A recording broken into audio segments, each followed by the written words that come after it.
react to the change that they see. Nobody in the field of psychology is going to tell me that people can't change.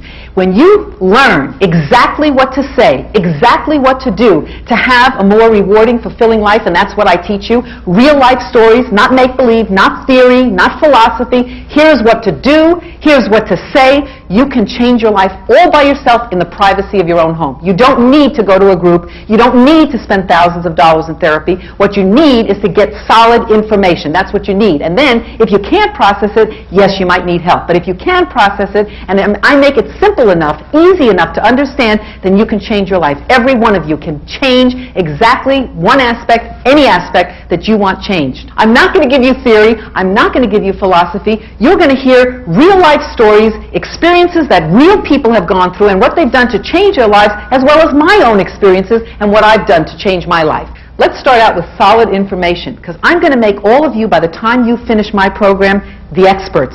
I'm telling you, you're going to be out with a friend on Saturday night, and they're going to start arguing, and you're going to know exactly what to say to them. Your friend's going to call you up and say, I don't know, we're on the verge of divorce, and you're going to all of a sudden spout out these words, and they're going to say, you're incredible. Because this is really powerful, and I want you to really listen to this, okay? This is the crux of my entire program. A man and a woman both fall in love because of the way they feel about themselves when they're with another person. And when they don't feel good anymore, they're going to find another person that they feel good about themselves with. That's what an affair is about. It's not that you're in love with the other person. What you're in love with is the way you feel about yourself when you're with the other person. I'm going to start. A man falls in love because of the way he feels about himself when he's with another woman. When he doesn't feel good anymore, he is going to find another woman that he feels good about himself with. You understand that? A woman is going to fall in love with a man because for the first time she feels beautiful, special, sexy, needed, important. And we have a right to feel like that for the rest of our lives. So when we fall out of love, it's because that other person isn't making us feel good anymore.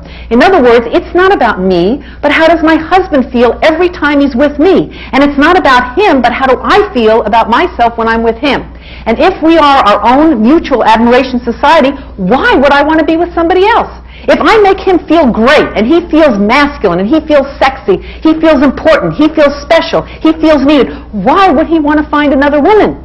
You see? I mean, this is such an important concept that probably every talk show host in the country, including Oprah, had me stay backstage, I want you to know, and repeat this 3 times, because once you grasp this is it. So when somebody comes to you and says, the marriage isn't working anymore. Oh my God, my husband wants a divorce. Oh my God, my wife asked me, she wants a separation. It's because one of you is not making that person feel good anymore like you did in the beginning. Because if I take you back to day one, that's what you did. And for the single people, if you understand this, let me tell you something, you'll have more people in your life than you could ever believe possible.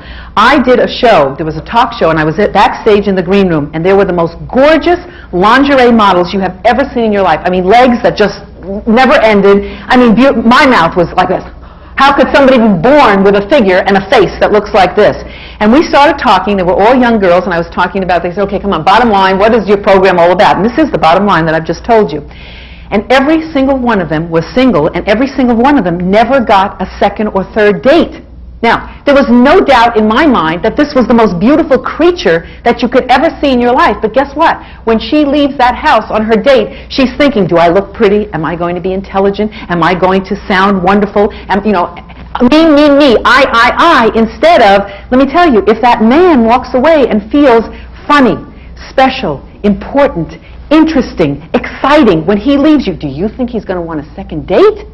My God, he's got to be crazy not to. But if he walks away and says, man, she's beautiful, but she's stuck on herself. You know how many times I've had a woman come back into the class and saying, we were all excited because she was going on her first date, and she'd say, oh, forget it, what a jerk. I mean, he never asked me one question. All he did was talk about himself the whole night.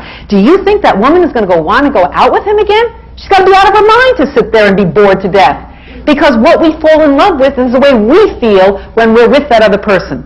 I'm going to save you thousands of dollars of therapy, because I had to tell you something. The only way you make a person feel good about themselves is if you spend time together. That's as simple as it can be. You know, we make life so complicated, and you think, oh my gosh, I've got to go into therapy. Let me tell you something. In the beginning, you could never have fallen in love unless you spent time with each other. Now, what you did, and people forget what they did in the beginning. You see, what you did in the beginning was talk. What you did in the beginning was listen. What you did in the beginning was hug. What you did in the beginning was kiss.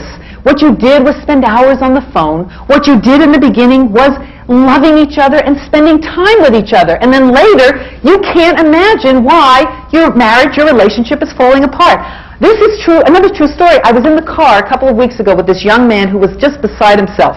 He was taking me to a show that I was doing, and he was beside himself because his girlfriend just left him. And he was so upset, and he said, you know, we had such a great relationship. So the more we're talking, he's saying, well, we only saw each other once every 10 days because her lifestyle, my lifestyle was really busy. We talked maybe every 3 or 4 days on the phone, and now she's fallen in love with somebody at work who takes her to lunch every day, and he showers her with gifts. And I said, let me ask you something. If you had a choice between this other man, if you had a choice between this other man and you, which one would you pick? And he laughed at me. He said, I guess the other person. Well, of course, because he's spending time with her. If you don't spend time, you can't fall in love. Now, obviously, I can't change your life in 45 minutes, but I promise you this. You give me 9 hours, which is what the entire full program is about, and I will change your life forever. You will never see the people that you love and your life in the same way again. So let me just give you a couple of ideas. For people who say, we're so busy, we never have time, I have a homework assignment called the 10-second kiss. Now, whenever you haven't seen each other for any long, extended period of time, you are to wrap your arms around each other and give each other a 10-second kiss.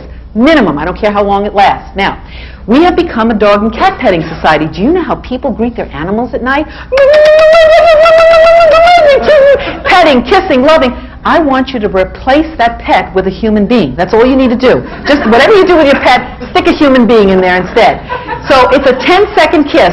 And again, you want to know something, they've done studies, and the greeting sets the mode for the rest of the evening. I know I've talked to enough men and women where they come home, they can't wait to see their mate. I mean, the guy has had an awful day, he said, I cannot wait to come home and be in her arms, and the woman is saying, I can't wait to see him, oh my gosh, it's been 8 hours, 10 hours since we've seen each other, and then all of a sudden, 20 minutes later, you can't describe this lonely, desolate, empty feeling in the pit of your stomach, and you're thinking, what went wrong? I don't understand it. I just was looking so forward to being with this person, and now I feel like a stranger. You know what went wrong? You didn't connect. I don't care if you're on the phone. I don't care if he's opening the mail. Just do it after you do the 10-second kiss. That's the first thing you do, is you get together and you wrap your arms around each other and you give each other a 10-second kiss. The kids are second. The relationship is first. The best gift you ever give your children is a loving relationship with each other. They've already done studies. The happiest, most well-adjusted children come from a home where mommy and daddy love each other, period. So everything I talk about in my program, yes, it's selfish. Yes, it's for you as a couple, but guess what? That's the gift you give your children, growing up in that kind of a home. Now, next thing that you do, 1 night a week, date night. I do not care where you go. I don't care what you do, as long as it's time spent on each other. You have 6 other nights to be with your friends. You can do whatever you want with the relatives. You can do whatever you want with the family. 1 night a week is just for the 2 of you to be like you were dating again. Date night, period. I don't care if you take a long walk.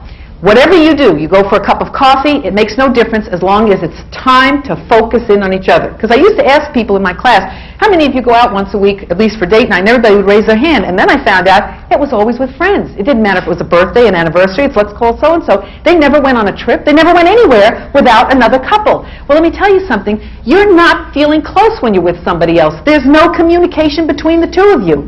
Okay. Next thing, once every 3 months, it's an overnight stay at a hotel.